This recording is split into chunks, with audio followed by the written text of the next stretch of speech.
merci pour l'invitation. C'est toujours un plaisir de présenter le résultat d'un travail qui a pris effectivement 6 années de thèse, mais après aussi beaucoup de temps pour transformer la thèse en livre, parce que c'est un gros travail pour rendre plus lisible, hein, pour tout dire. Une thèse, c'est 1000 pages, des notes de bas de page partout, donc il y a un gros travail de réécriture. Et effectivement, du coup, ce travail m'a pris 10 ans, il prend ses racines beaucoup plus loin. Et je vais commencer d'ailleurs par dire un mot, comme je le fais dans le livre, hein, sur les origines biographiques et intellectuelles de cette enquête, avant d'en présenter quelques résultats. Sur le plan biographique, je suis née en 1980 dans une ferme du sud de la France, où mes parents s'étaient installés en 1974 pour élever des chèvres. Donc à l'image des néo-ruraux qui expérimentent alors ce qu'on appelait le retour à la terre. Donc comme d'autres, mes parents ont quitté leur travail, ils étaient ingénieurs agronomes, pour devenir paysans. Et cette rupture avec leur destinée probable, dans leur cas, hein, contrairement à d'autres, a été durable, puisqu'ils vivent toujours là-bas, et donc a eu des effets sur la génération suivante, la deuxième génération, celle de la mienne. Et du coup, pour les enfants de l'école du village, hein, de 500 habitants, où on était scolarisés avec mon frère, on était des enfants de hippies, qui puaient la chair, qui ramenaient les poux à l'école, voilà, toutes sortes de stigmates, pas très faciles à vivre quand on est enfant. Et il me semble que mon investissement dans l'école, hein, pour ne pas dire mon surinvestissement, comme vous l'avez souligné, et la réussite scolaire ont été un moyen de me venger de ce type de stigmatisation, hein, du stigmate de la marginalité, et beaucoup plus tard, faire une thèse sur les conséquences biographiques du militantisme en mai 68. Ça m'a permis de faire avec, hein, cet héritage 68 art en le convertissant en objet d'étude, dans une posture que je retrouve d'ailleurs, hein, chez une partie des enfants de 68 art enquêtés, que j'ai qualifiée de posture réflexive. Donc ça, c'était pour le d'où parles-tu, camarade.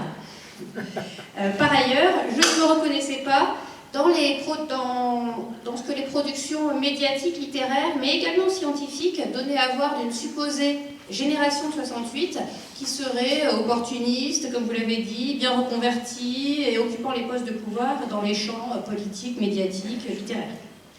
Et en effet, la mémoire des événements de mai-juin 68 a largement été reconstruite, hein, en France au fil, là aussi comme vous l'avez souligné, des commémorations décennales notamment, mais cette mémoire elle a été construite sur la base des devenirs de quelques figures médiatiques.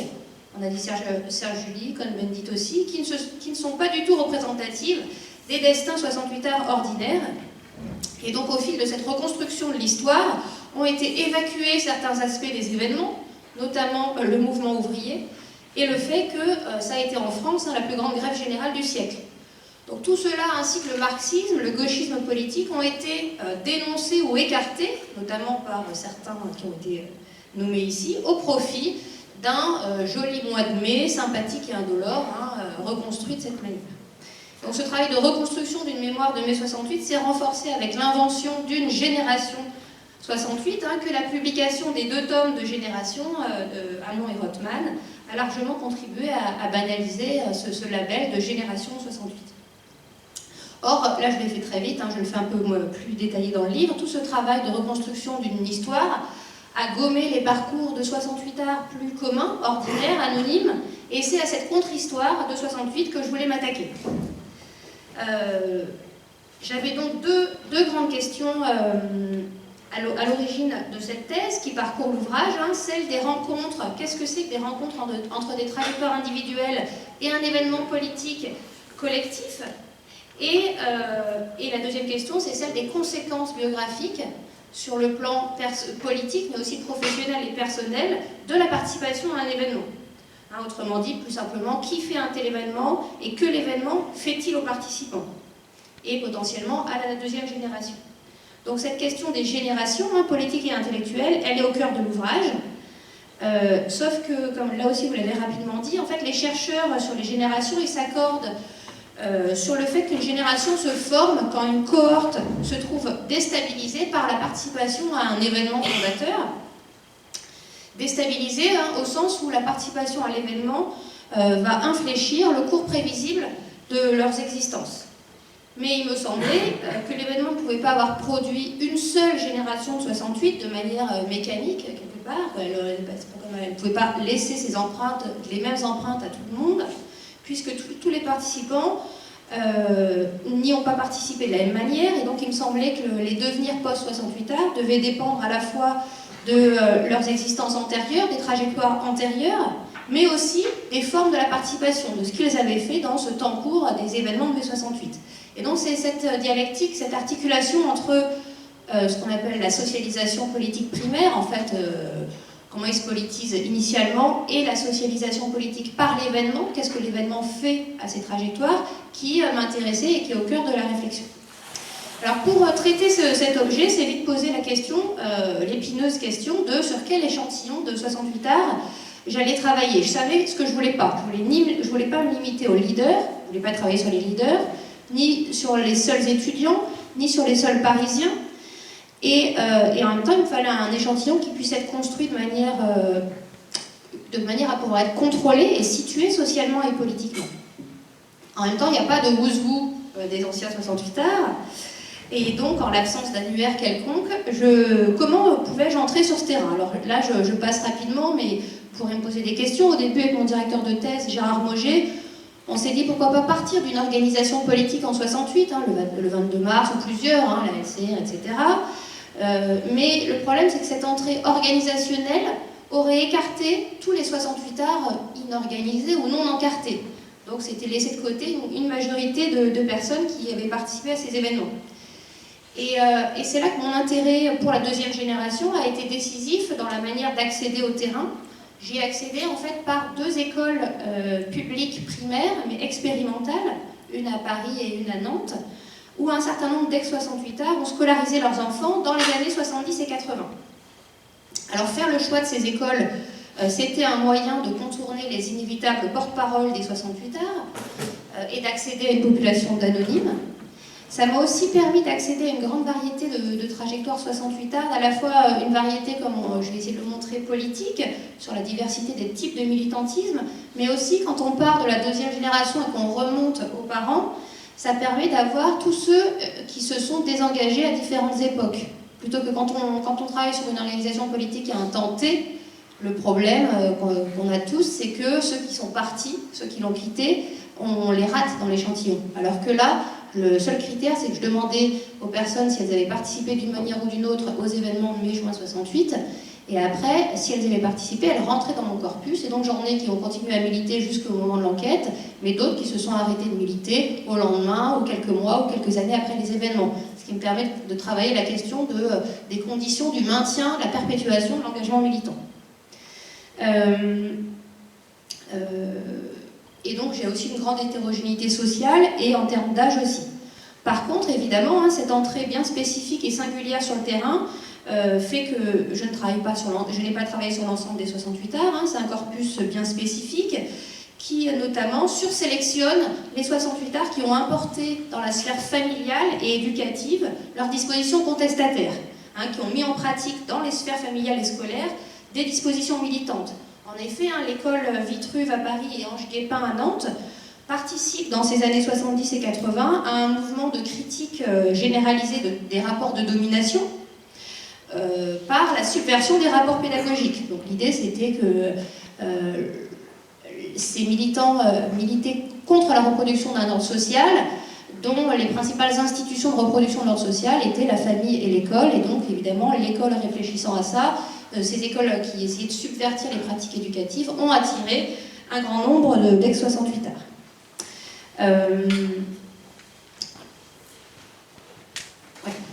Donc après avoir accédé donc pour retrouver toutes les personnes, je passe vite, mais ça a été un vrai travail de détective, j'ai réussi à photocopier les registres d'anciens élèves des deux écoles, il a fallu que je les retrouve, j'avais que des noms, des prénoms. Donc c'était je vous passe les détails de ce travail de détective, où j'ai dû passer, je pense, plus de 3000 coups de téléphone, parce que les gens étaient éparpillés dans toute la France. Quand les gens avaient des noms rares, c'était facile de les trouver, mais quand il y avait des Marie Dupont, quand j'en avais 10, il fallait être en forme et appeler les 10. Et donc, quand j'arrivais à contacter soit les anciens élèves, donc les enfants de 68 arts, soit leurs parents, je leur demandais s'ils rentraient dans le critère minimal d'inclusion, c'était d'avoir participé d'une manière ou d'une autre, même de manière minimale, que ce soit sur son lieu de travail ou à une manifestation ou des réunions pendant les événements de mai 68. Après, je leur demandais s'ils acceptaient de répondre à un questionnaire. Donc, de cette manière, j'avais construit 2 questionnaires, un pour les anciens 68ards, un pour leurs enfants, donc pour les 2 générations. J'en ai envoyé plus de 666 et 350 m'ont été retournés, remplis par la poste. Et parallèlement, donc à cet aspect un peu quantitatif, j'ai mené une enquête ethnographique par entretien, où je faisais des récits de vie, au sein d'une partie des familles. Et donc ça, là, j'ai recueilli 89 entretiens, récits de vie, d'une durée comprise entre 1h30 et 2 jours, parce que, comme vous le savez sûrement, c'est une population qui parle beaucoup.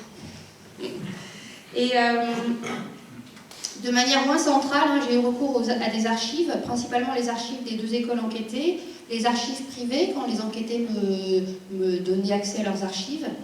Et j'ai aussi pu récupérer les rushs d'entretiens filmés. J'ai été co-auteur en 2008, alors toujours pour les commémorations décennales, on m'a contacté pour faire un documentaire pour Arte sur les enfants de 68. Et ça s'est assez mal passé. Je ne vais pas en parler aujourd'hui, sauf s'il y a des questions, mais je pensais que Arte, c'était une caution de sérieux. Je me suis rendu compte que la réalisatrice, elle filmait pendant 2 heures mes enquêtés. Moi, j'avais quand même livré les contacts d'enquêtés. Je leur avais évidemment demandé leur avis. Mais sur 2 heures de filmer, elle gardait la minute où les gens pleurent. Donc, j'ai été virée du tournage. Et voilà, ça a été compliqué. En même temps, heureusement, les enquêtés ont monté un comité de vigilance. Donc, ils sont passés pour des staliniens à Arte. Et donc, ça n'a pas trop mal fini. Mais bon, c'était quand même une expérience compliquée. J'ai mis longtemps, mais j'ai réussi à récupérer l'intégralité des rushs et donc d'avoir les entretiens filmés de ces enquêtés. Sur le plan méthodologique, là, je vous passe un peu la cuisine, si ce n'est que j'essaie le plus possible d'articuler une approche compréhensive, qualitative, qui repose sur l'analyse des récits de vie, enregistrés et retranscrits, à une analyse plus quantitative, c'est-à-dire le traitement statistique des questionnaires. Et pourquoi? Parce que c'est ce que j'essaie aussi de faire dans le livre, de toujours replacer les trajectoires individuelles dans l'espace des possibles, objectivées statistiquement par les questionnaires. Alors, après cette longue introduction, d'où viennent les 68 arts sur lesquels j'ai travaillé. Donc c'est la question des matrices de l'engagement en mai-juin 68. En effet, au début je vous ai dit, moi ce qui m'intéressait c'était les effets, les conséquences biographiques, les effets de la participation à 68, mais néanmoins pour appréhender ces effets, il était indispensable de remonter aux origines différenciées de leur intérêt pour la politique, et donc en amont des événements de 68, se poser la question de qui sont-ils, d'où viennent-ils. Là, en articulant l'analyse de récits de vie avec l'approche quantitative, j'ai pu mettre en évidence 4 matrices de l'engagement en mai 68. Là, ce que vous voyez là, c'est la question sur la base de laquelle j'ai fait une analyse factorielle. Donc, je remets la question. Donc la question, c'était, je demandais à tous les anciens 68 arts, la génération des parents, qui étaient les personnes qui avaient été assez ou très importantes dans la formation de leur choix politique. Donc qui avaient été les principaux agents de leur socialisation politique. Et en fait, à partir de leurs réponses qui sont qualitatives, là, il ne fallait pas cocher des cases, ils répondaient à la main, on peut faire des stats à partir de textes. Et donc c'est à partir des mots. Et ce type d'analyse statistique textuelle permet, faut pas prendre peur, c'est très simple à lire, je vais vous l'expliquer en 2 mots, c'est l'analyse factorielle, elle permet de rapporter le vocabulaire employé. Donc par exemple, ceux qui ont dit c'est mon père qui m'a politisé, ou c'est Michel Rocard, ou c'est Marx. Donc ça permet de rapporter le vocabulaire employé aux catégories, aux catégories d'acteurs qui les emploient. Donc est-ce que ça va être plus les hommes, plus les femmes, et donc de mettre en évidence différentes sous-populations qui se sont politisées de manière différente et que je vais présenter brièvement. Alors pour un premier ensemble d'enquêtés, la patate rouge, à l'ouest de l'espace, la conscience politique se structure dans la sphère familiale, c'est peut-être la matrice la moins étonnante, selon une matrice que j'ai appelée la transmission familiale de disposition à un engagement de gauche. Donc là, très, très simplement, c'est des futurs 68ards qui héritent d'une tradition politique familiale transmise par leurs parents ou leurs grands-parents. Donc c'est là où c'est les figures les plus fréquemment citées par cette sous-population. Hein, c'est là où vous voyez, il y a le mot père, grand-père. Et ici, il y a notamment pas mal d'enfants de militants communistes.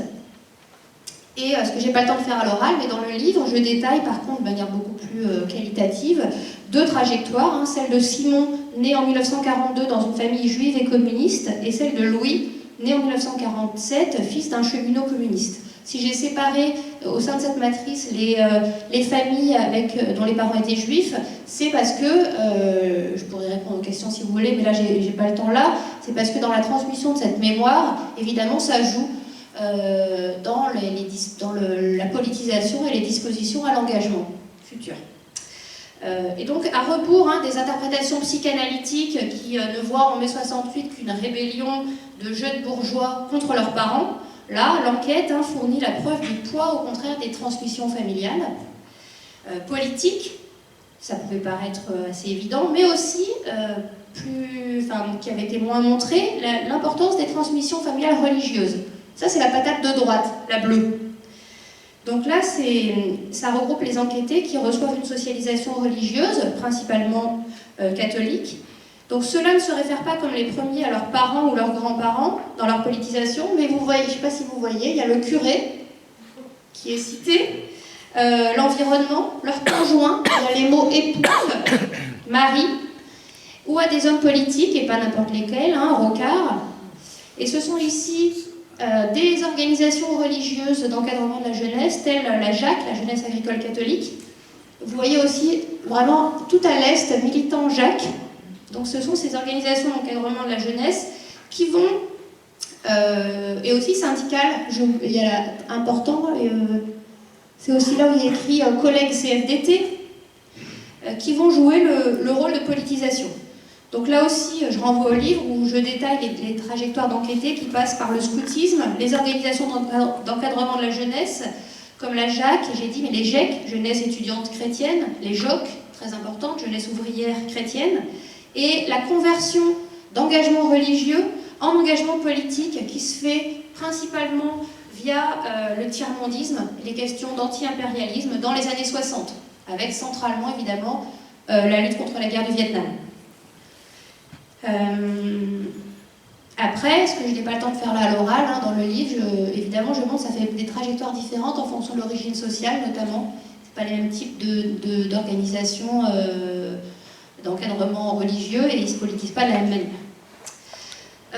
Alors, pour avancer un peu, la troisième sous-population, celle des intellectuels de première génération, c'est celle qui est en haut, la patate orange. Donc, il faut que je dise un mot avant de la présenter. En fait, les interprétations qui ont longtemps prévalu parmi les chercheurs pour expliquer l'origine de mai 68, c'est celle du déclassement, le schème du déclassement. C'est-à-dire ce serait de jeunes étudiants d'origine bourgeoise, déclassés, qui seraient confrontés à une crise des débouchés universitaires et qui, du coup, cette menace de déclassement expliquerait le fait qu'ils deviennent militants et qu'ils fassent 68. Or, l'enquête empirique permet de réfuter ce schème du déclassement en mettant en évidence un profil symétriquement opposé qui associe au contraire la mobilité sociale ascendante à l'engagement politique en mai 68. Donc ceux que j'ai appelés les intellectuels de première génération, en m'appuyant sur les travaux de Annie Ernaux, Gérard Mauger notamment, c'est ceux qui sont les premiers de leur famille à obtenir le baccalauréat et à faire des études supérieures. Donc cette troisième sous-population, elle regroupe des acteurs ayant milité avant 68, qui se politisent souvent avec la guerre d'Algérie, majoritairement issus de familles populaires, qui sont bien souvent, comme je le disais, les premiers de leur famille à obtenir le bac. Et pour montrer que la politisation de ces intellectuels de première génération est liée, intrinsèquement liée à leur mobilité sociale ascendante et à la position de porte-à-faux qu'elle entraîne, je vais m'attarder un instant sur la trajectoire de Jean. Dans le livre, j'en détaille plusieurs, mais là je ne peux pas tout faire, évidemment. Donc Jean est originaire de Basse-Normandie, il est né en 1939 dans une famille de petits paysans catholiques de droite. Il est troisième d'une fratrie de 6 enfants. Un de ses frères est désigné par leur père pour devenir prêtre, comme c'est souvent le cas dans ce type de famille. Et Jean, lui, est repéré par le curé pour ses qualités scolaires et incité à poursuivre ses études. Et c'est pour ça qu'il devient interne à 11 ans dans un collège puis un lycée catholique. Et il est le premier de sa famille à poursuivre des études secondaires. Donc cette expérience fait de lui un outsider, puisque les enfants de paysans sont moins de 7% des élèves de 6e au début des années 50. Et ça l'expose à un changement radical de milieu social. En effet, ces transfuges de classe, en quittant leur milieu social d'origine, en le quittant géographiquement et socialement, ils se retrouvent dans des positions de porte-à-faux qui les exposent à des injonctions contradictoires, c'est-à-dire que si d'un côté leur mobilité sociale peut faire la fierté de leurs parents et de leurs proches, elle fait en même temps peser une menace de reniement des origines.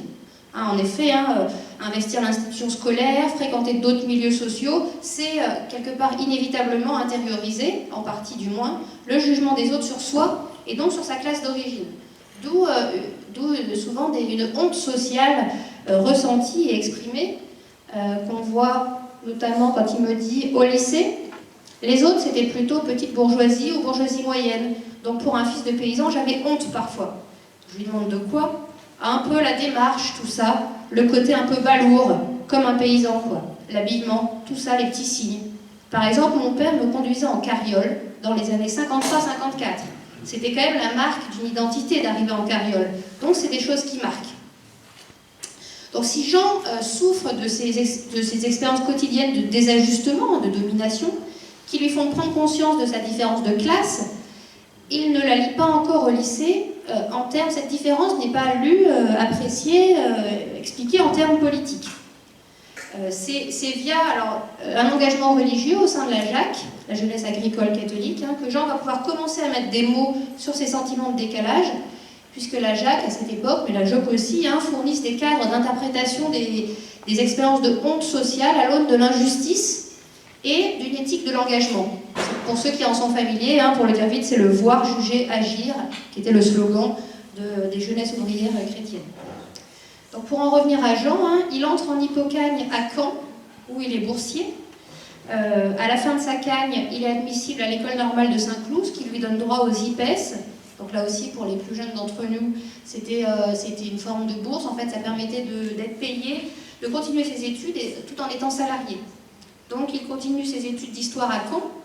Et c'est le contact du milieu étudiant, en pleine guerre d'Algérie, qui va apporter une charge politique au sentiment d'injustice, de malaise, d'être fils de paysan dans les différents milieux sociaux où il évolue.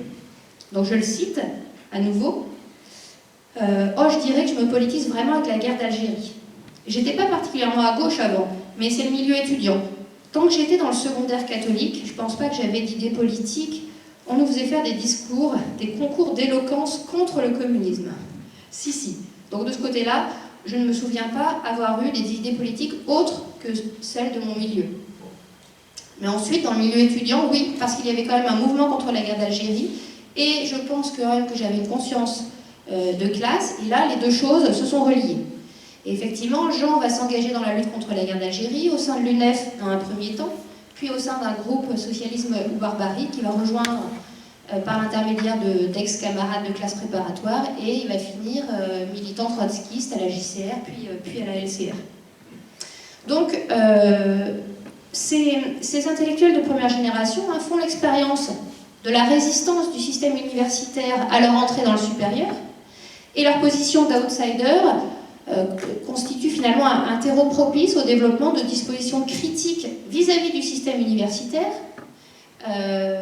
Et donc, pour cela, les héritiers, notamment la publication des héritiers de Bourdieu et Passeron, est souvent joue un rôle important dans la politisation de ces intellectuels de première génération. Et donc, qui développent des dispositions critiques vis-à-vis du système universitaire, mais plus généralement de l'ordre social. Et dans la deuxième moitié des années 60, le militantisme d'extrême gauche permet à ces jeunes étudiants de s'engager au service de leur classe d'origine. Ça permet une réponse par rapport à la menace du reniement des origines, tout en leur assurant une intégration au milieu étudiant, puisque c'est combien m'ont dit que c'était leur université, que l'UNEF, toutes les organisations d'extrême gauche sont aussi là où ils se sont formés, et qui leur ont donné aussi les codes et des compétences pour d'acculturation au milieu étudiant. Pour en revenir à la dernière matrice, donc celle de en bas à gauche, la dernière matrice que l'enquête met en évidence, elle est propre aux plus jeunes du corpus, aux plus jeunes étudiants et aux jeunes femmes en particulier, qui vivent des situations de décalage de plus en plus intenables entre leurs conditions étudiantes féminines et leurs aspirations. Et c'est ici une révolte contre l'ordre moral, scolaire, familial, sexuel, conjugal, qui va se politiser avec les événements de mai 68. Donc ici, dans les personnes qui sont invoquées, c'est surtout les pairs, mais ce coup-ci PAIRS, qui vont jouer un rôle dans la prise de conscience politique, ainsi que le contact du milieu étudiant. On voit Ami, Vincennes. Et donc cette politisation est produite par l'entrée en résonance de crises personnelles, en tout cas vécues, pensées comme personnelles, avec la crise politique. Et ici, l'événement mai-juin 68 fournit des cadres pour penser collectivement, politiquement, des désajustements, des mal-être qui étaient vécus jusque-là sur le mode de la culpabilité, de la honte individuelle, du contraignant, de l'illégitimité. Donc voilà, ça c'était en amont, les grandes matrices qui a permis de mettre en évidence l'enquête. Alors je ne vais pas... Sur le deuxième chapitre du livre, c'est sur faire l'événement, sur ce qui se passe en 68. Là, je ne vais pas le développer, pour n'en retenir que certains traits importants pour saisir la suite de ce que j'avais envie de vous raconter. Donc en 68, la crise politique avec la grève générale entraîne une suspension du temps ordinaire, à un moment critique, pour reprendre les termes de Bourdieu, au cours duquel tout ce qui va habituellement de soi est remis en cause. Et donc c'est cette mise en suspens des rapports sociaux ordinaires qui entraîne cette libération d'émotions, le sentiment d'euphorie si largement partagé et qui est relaté dans les entretiens, et que l'on peut rattacher au sentiment éprouvé du « tout devient possible », cette ouverture du champ des possibles. Et ce sentiment éprouvé du tout devient possible dans le temps suspendu de l'événement va avoir des effets bien réels en termes notamment d'ouverture des pensables, de production de nouvelles aspirations, pour le dire vite, de nouvelles aspirations à changer de vie. Sauf qu'une fois la conjoncture de crise refermée, peu de temps, justement je ne vais pas dire de date parce que ça se referme à différentes dates selon les personnes, mais en gros, une fois la conjoncture de crise refermée, ces aspirations ne vont pas trouver forcément les conditions de leur mise en pratique.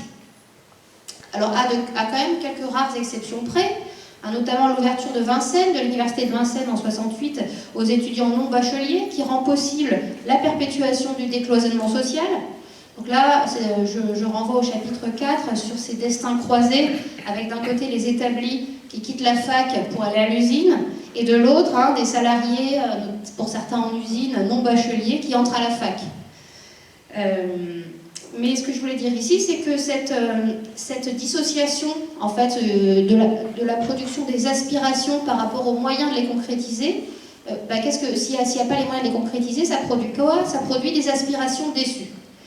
Et ces aspirations déçues vont à leur tour entraîner diverses réponses et stratégies au sens, pour faire face à cette double nécessité de se reclasser, après quelques semaines, mois, années pour certains d'un militantisme de tous les jours, et tous se sont confrontés à un moment ou à un autre, toutes et tous vont être confrontés à un moment ou à un autre à la double nécessité de se reclasser, mais sans renier son passé politique. Et donc, alors avant de commenter ce schéma qui est un peu les différentes réponses par rapport à ce hiatus et comment faire face à cette double nécessité de se reclasser sans renier son passé politique, je voulais quand même aussi donner quelques chiffres généraux sur l'ensemble du corpus. Oui, je l'ai dit qu'il y avait 167 familles concernées.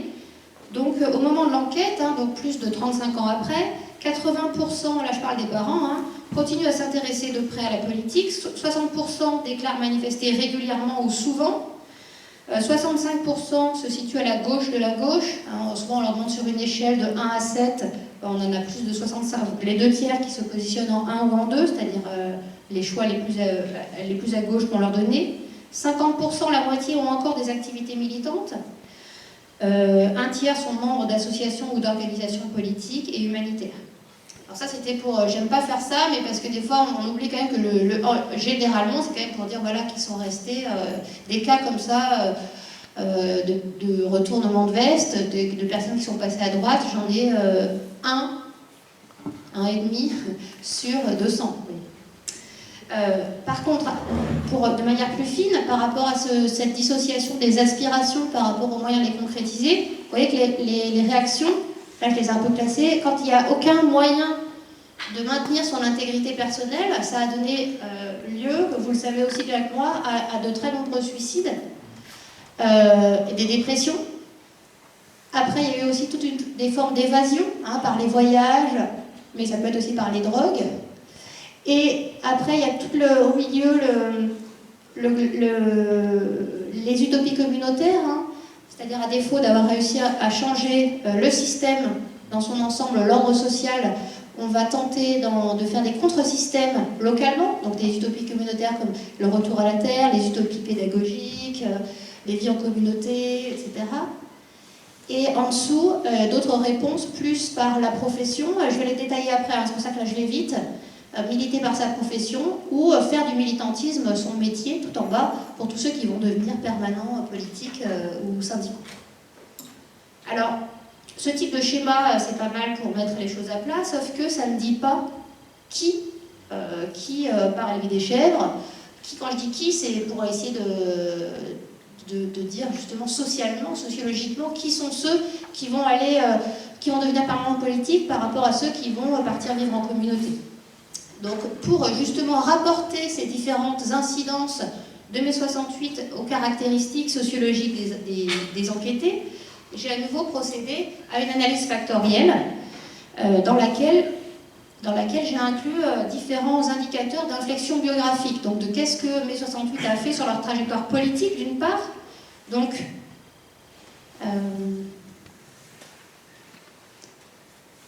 politique, je les ai classés, ça c'est les effets, où est-ce qu'ils sont politiquement, où est-ce qu'ils militent entre 68 et 74.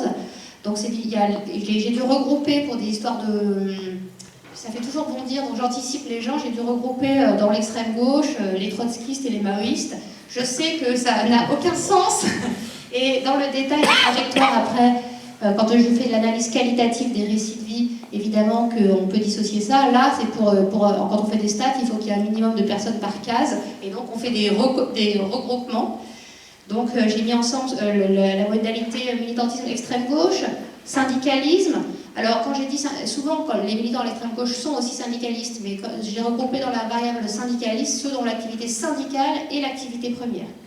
La modalité féminisme, la modalité militantisme hors structure, là c'est tous les enquêtés qui déclarent de nombreuses activités militantes entre 68 et 74, mais sans adhésion à une organisation politique. Donc ils vont être dans les manifestations anti-nucléaires, au Larzac, en soutien à l'IP, etc., sans être encartés ici ou là. Et enfin, la modalité militantiste dans un parti de gauche, là aussi, regroupe de manière tout à fait critiquable, parce qu'il fallait regrouper les militants du PC et du PSU, qui, bien qu'ils ne partagent pas la même idéologie, présentent ici un militantisme partisan. Donc c'est quand même une forme institutionnalisée de militantisme dans un parti de gauche. Alors ces différentes modalités, en fait, ce que je peux dire de ces analyses factorielles, pour que vous arriviez à les lire aussi bien que moi, c'est que la clé de lecture est simple et visuelle. Donc l'analyse factorielle, elle rapproche ceux qui se ressemblent et elle éloigne ceux qui ne se ressemblent pas. Donc en gros, tous les petits points, c'est les enquêtés. Et donc, si un petit point il est proche, par exemple, de ici né avant 1944, c'est qu'il a toutes les chances d'être un enquêté qui est né avant 1944. Et donc, en gros, quand un point est proche de plusieurs variables, ça veut dire que ça le caractérise. Donc, on retrouve le militantisme, donc la PC-PSU, on le retrouve là, l'extrême gauche, on la retrouve en bas à droite, le militantisme hors structure, on le retrouve juste en dessous de l'axe des abscisses, ici, et en haut à gauche, on a ceux qui ne sont pas militants après 68. Alors, ce qu'il faut dire ici, ici, ce que je veux dire aussi, donc là je vous ai dit les incidences politiques, j'ai aussi mis dans ce traitement statistique les effets sur la trajectoire professionnelle. Donc là aussi, c'est beaucoup moins riche, parce qu'il y avait une question sur qu'est-ce que la participation aux événements de mai 68 a fait à votre trajectoire professionnelle, où les gens pouvaient répondre ouvertement. Il a fallu quand même recoder, ici en tout cas, et donc en haut à gauche, incidence professionnelle moins, c'est ceux qui disent que ça n'a rien fait à ma trajectoire professionnelle. Ça c'est en bleu. Au milieu, là, il y a l'incidence professionnelle plus, et tout à droite, il y a l'incidence professionnelle plus. Donc là, c'est juste une manière quantitative de quantifier le fait que les événements de 68 ont eu pas du tout, un peu ou beaucoup d'effets sur la trajectoire professionnelle. Et après, évidemment, j'utilise les récits de vie et les réponses pour le qualifier plus finement. Et enfin, les conséquences sur la sphère privée, donc les indicateurs d'inflexion biographique, les incidences personnelles, il y a l'expérience de la vie en communauté. Donc en fait, ils se retrouvent à peu près tous à droite. Les communautés, c'est écrit en vert, juste au-dessus de l'axe des abscisses. Mais il y a aussi le recours à l'analyse et l'influence de 68 sur la vision du couple, sur le mode de vie quotidien. Donc ce plan, en fait, il peut être lu comme un espace social des devenirs 68ards.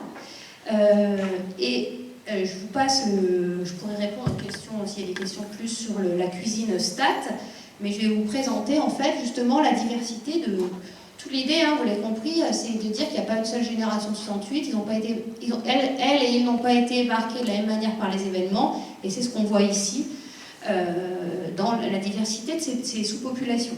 Donc la population, la patate bleue en haut à gauche, elle se caractérise, c'est un peu la population témoin, par l'absence d'effets notables de la participation à 68. Et cette absence d'incidence, elle doit être rapportée aux principales caractéristiques de la population, c'est-à-dire le peu de ressources militantes avant 68, sa participation peu active à 68, son âge relativement élevé, le statut de salarié. En gros, elle fait un peu office de corpus témoin. À la faible exposition à l'événement, finalement, correspond la relative absence d'incidence biographique. Autrement dit, par rapport à l'articulation, la dialectique dont je parlais au début, il n'y a pas de remise en cause du cours probable de l'existence par l'événement. Le deuxième profil collectif, celui en bas à gauche, il regroupe une population majoritairement masculine, puisque là, vous voyez, les hommes, c'est en noir, sont là, globalement, et les femmes sont là-bas. Là, donc, c'est une population majoritairement masculine, c'est la plus âgée du corpus. L'âge, vous voyez, ici, il y a les nés avant 44. Là-haut, il y a ceux qui sont nés entre 44 et 48. Et en haut à droite, ça fait un peu comme une diagonale, c'est ceux qui sont les plus jeunes du corpus, nés après 48. Donc ici on a une population majoritairement masculine, issue des classes populaires, caractérisée par des retombées professionnelles de mai 68, c'est là où il y a incidence professionnelle plus, pas de conséquences privées, et une certaine confirmation, pérennisation des activités militantes antérieures. Et en fait, relativement âgés, ces enquêtés ont fait leur entrée dans le militantisme des années avant 68, si bien que leur grille d'interprétation du monde, elle est stabilisée de longue date, peu susceptible d'être radicalement transformée par les événements. Et donc en gros, on a ici ceux qui continuent à militer au sein d'organisations politiques institutionnalisées dans laquelle ils étaient déjà militants, notamment au PC et au PSU, au lendemain de 68. Et ici, on peut dire que les événements de 68 vont jouer un rôle d'entretien des dispositions militantes. Sur le plan professionnel, ils sont déjà salariés depuis plusieurs années, mais ils vont opérer, beaucoup me relatent, le fait qu'ils repensent leurs pratiques professionnelles. Notamment, il y a ici pas mal d'enseignants d'origine populaire qui relatent des transformations qu'ils ont opérées dans leur manière d'exercer leur métier. Alors la troisième population située au sud-est du cadran, celle en rouge, elle se caractérise, elle, par l'importance des conséquences de 68 à la fois politiques, professionnelles et privées. Donc militantisme dans des organisations d'extrême gauche, établissement, à ceux qui partent s'établir en usine. Vous voyez ici c'est écrit en rouge, là, la variable établissement elle est en bas à droite.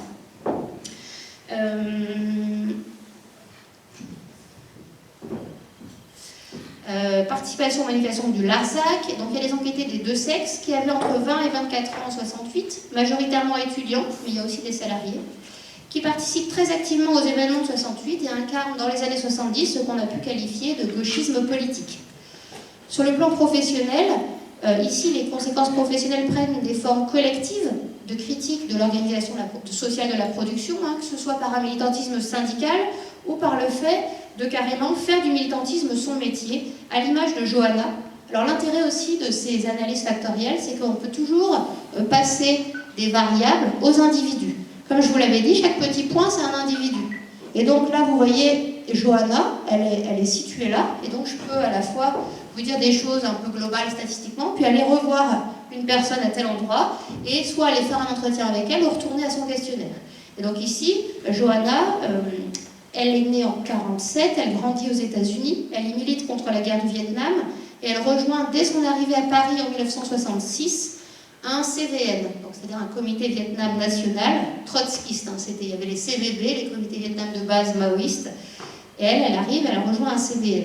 Elle adhère à la JCR à sa création, hein, à la Jeunesse communiste révolutionnaire en 1967. Elle y milite très activement en mai-juin 1968. Elle devient permanente à Rouge, donc le journal de la LCR, en 1970. Puis, elle est permanente à l'OCI à la fin des années 70, tout en étant une militante active du MLF, du mouvement de libération des femmes.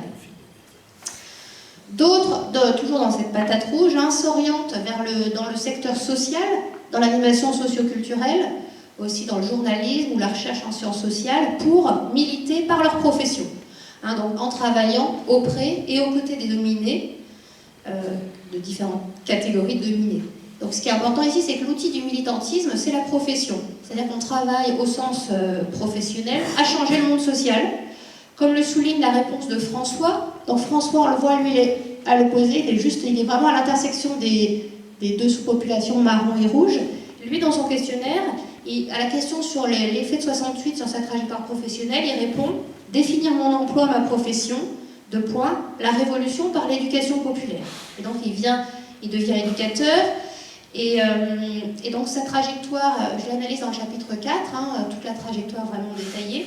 En tout cas, ce type de reconversion sont révélatrices, hein, de ces nouvelles positions sociales, qui sont ces nouvelles professions dans les années 70, qui sont adaptées à la fois aux compétences et aux aspirations politiques, comme moyen de renégocier cette réinsertion sociale sans renier le passé politique. La dernière sous-population, c'est celle en vert, à l'est du cadran, hein, majoritairement féminine et issue des classes moyennes et supérieures.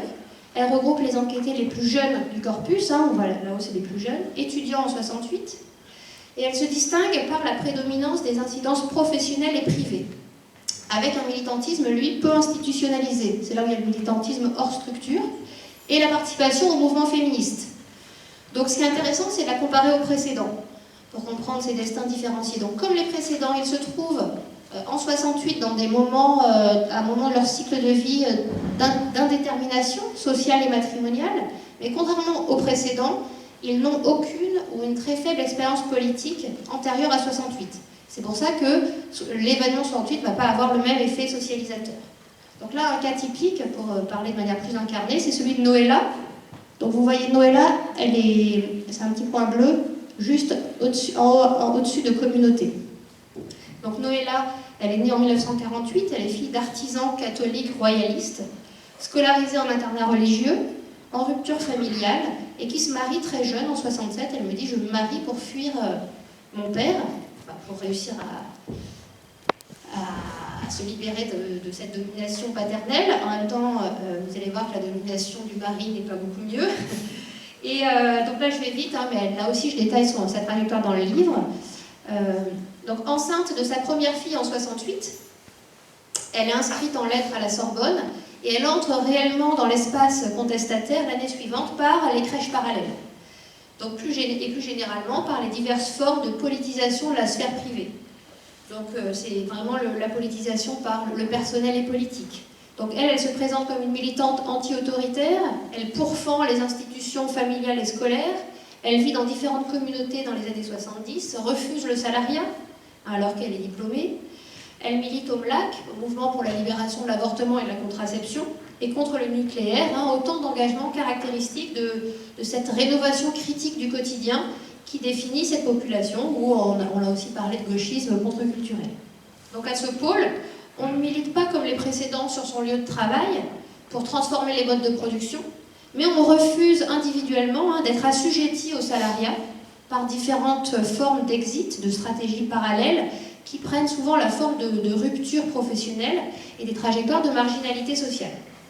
Et donc ici, là où la profession était l'outil du militantisme pour les précédents, ici la rupture professionnelle, la trajectoire individuelle transgressive sont les principaux outils du militantisme, avec l'espoir que le modèle, c'est la logique de l'exemplarité, que le modèle se diffuse par une logique d'exemplarité. C'est le changer sa vie pour changer la vie, typique de toutes ces utopies communautaires. Et là, vu l'heure qu'il est, je renvoie au chapitre 5 qui porte sur ces différentes formes de politisation de la vie privée, où je développe plusieurs trajectoires. Donc, j'accélère un peu pour avoir le temps de vous dire quand même un mot des enfants. Donc l'événement ne produit ni une, ni deux, ni trois générations de 68. Il n'agit pas de manière mécanique sur les trajectoires individuelles. Les conséquences de 68 dépendent donc à la fois de l'amont, des trajectoires, de l'âge en 68, du sexe, des ressources militantes cumulées, mais aussi des formes de participation à l'événement. Et donc là aussi, sans rentrer dans le détail, ce que j'essaye de faire après dans l'avant-dernier chapitre, c'est de rassembler les pièces du puzzle entre l'amont, l'avant 68, comment est-ce qu'ils se sont politisés, les matrices de l'engagement, en 68, qu'est-ce qu'ils font, donc les formes de participation aux événements, et l'aval, les effets biographiques de l'engagement.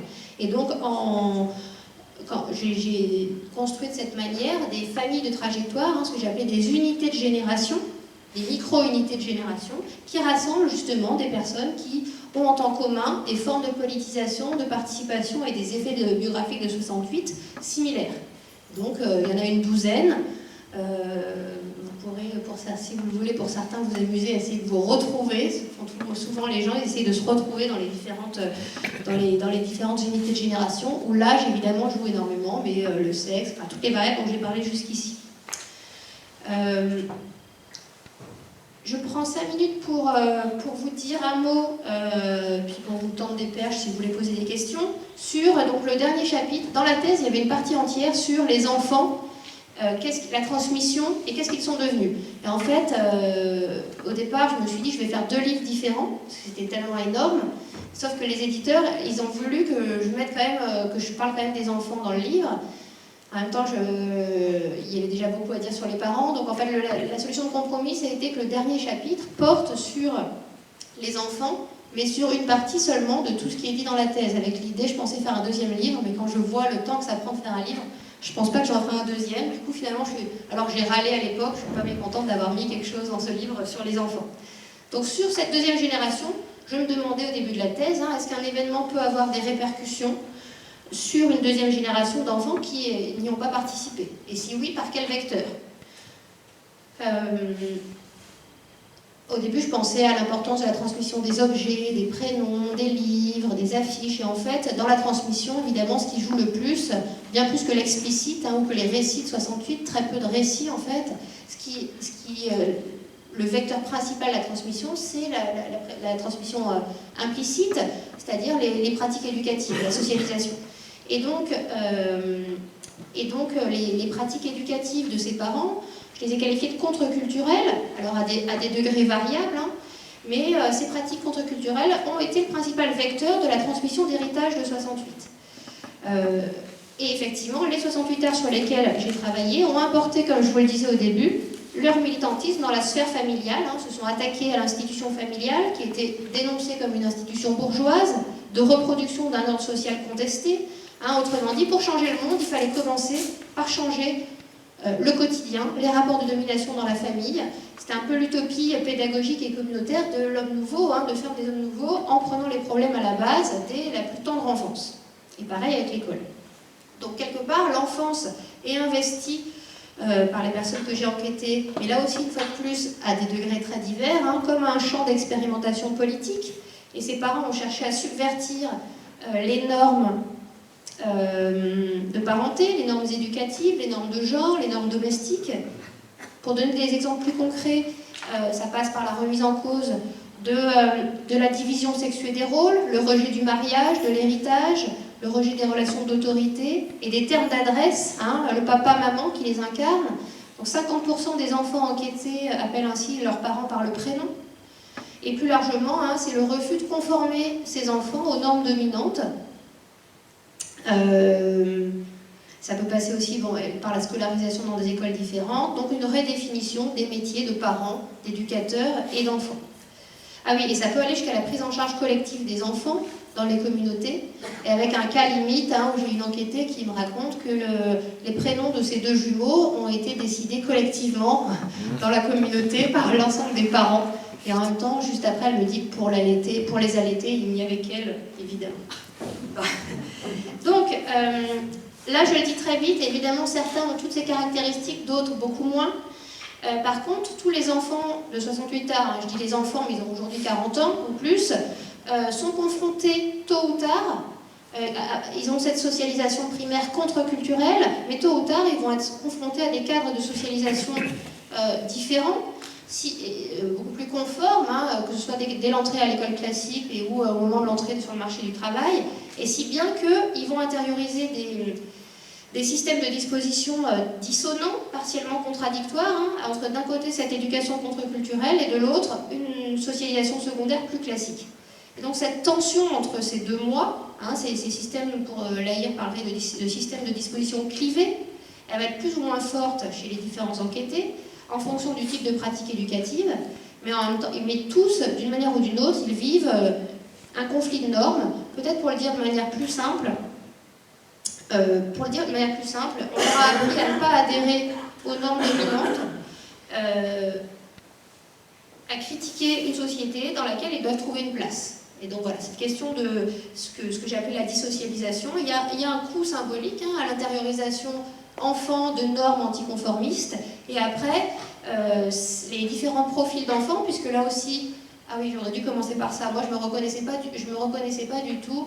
Là aussi, à partir de 2008, il a commencé à avoir des essais d'enfants de 68 arts sur comme quoi on serait une génération sacrifiée, élevée sans repère, une génération sans histoire, etc. Donc moi, je me retrouvais pas dans ces essais dans lesquels il y avait beaucoup de ressentiment, et dans lequel il y avait l'idée qu'on n'avait pas de repères, ou qu'on n'avait pas été éduqué, et je voulais montrer, enfin j'étais sûre, et l'enquête le montre là aussi, qu'il n'y a pas ça ne veut rien dire, il n'y a pas un destin commun d'enfants de 68 arts, et qu'il y a là aussi des profils collectifs différents. Et il me semble, enfin moi c'est comme ça que j'ai essayé de les interpréter, que c'était les différentes manières de faire face à cette dissocialisation qui montrent des destins différenciés. Donc pour faire face à ces injonctions contradictoires, et je finirai là-dessus, d'après les récits de vie, là aussi, hein, j'ai essayé de dessiner 4 grandes postures. Donc d'un côté, à un pôle, il y a le refoulement des dispositions contre-culturelles, hein. Ceux, effectivement, pour ceux qui ont lu le livre de Virginie Linhart, Le jour où mon père s'est tu, qui montre des enfants qui ont beaucoup de ressentiment contre leurs parents, qui rejettent l'héritage, etc. Moi, je voulais montrer que ce n'était pas le seul profil, et effectivement, ce profil est minoritaire, mais il existe. Donc c'est ce profil-là, hein, qui s'observe chez des enfants qui, pour diverses raisons, notamment l'échec scolaire et le déclassement, ont souffert du stigmate de leur différence. Ceux-là deviennent de jeunes adultes qui vont rejeter leurs héritages, hein, en quête de stabilité sociale et de conformisme. Là, je renvoie au livre, hein, où je pense à Sarah, qui se marie à l'église, au plus grand malheur de son père, qui reste sur le seuil, qui ne peut pas rentrer, qui met ses enfants dans le privé, etc.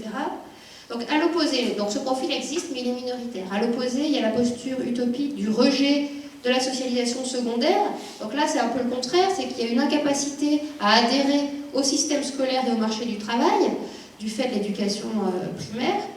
Donc les enfants de 68 arts dans ce profil ne cherchent plus à répondre aux pressions de l'environnement pour s'y adapter, mais ils vont chercher à modifier leur environnement pour le rendre plus conforme à leurs aspirations premières contre-culturelles, et on les retrouve dans diverses niches du marché du travail, des espaces où ils peuvent exprimer leurs dispositions contre-culturelles. Donc il y a beaucoup d'intermittents, d'artistes, les espaces artistiques, hein, étant propices à l'accueil d'acteurs qui font face à leur désajustement par une posture de sublimation artistique. C'est-à-dire j'exprime cette différence par l'art. Entre ces deux pôles, il y a la posture que j'ai appelée la schizophrénie sociale, mais pas au sens, je voulais pas du tout pathologiser la chose, hein, c'est ceux qui oscillent constamment entre les deux premières postures, qui tentent et qui, pour répondre à ces 2 mois, tentent de cloisonner différentes sphères d'activité où ils vont exprimer séparément leurs 2 dimensions qui auraient du mal à s'exprimer dans un même espace. Donc ceux-là, ils vont se dire constamment tiraillés, coupés en 2, mais par exemple, ils vont avoir des sphères d'amis très séparées, des activités dans lesquelles ils expriment une partie de leur disposition contre-culturelle, et par exemple, par contre, une trajectoire professionnelle très conforme, et par contre une séparation des sphères de sociabilité. Et la dernière posture, la posture réflexive, elle rassemble celles et ceux qui, pour faire face à ces injonctions contradictoires dont ils sont l'objet, cherchent à les mettre à distance en les convertissant en objets d'étude, soit en s'orientant vers l'enseignement et la recherche, mais aussi vers le journalisme. Beaucoup d'enquêtés, quelques enquêtés qui disent qu'ils sont devenus journalistes, spécialistes pour certains des mouvements sociaux, de la politique, où ils peuvent exprimer là leur disposition contre-culturelle, soit dans les objets de recherche ou d'enquête, ou soit dans les pratiques éducatives. Je vais m'arrêter là parce que j'ai été trop longue, mais voilà, c'était pour vous donner quand même un aperçu de ce que j'essaie de raconter dans ce livre, et je serais enchantée de répondre à vos questions et de préciser les choses qui auraient été confuses. Merci.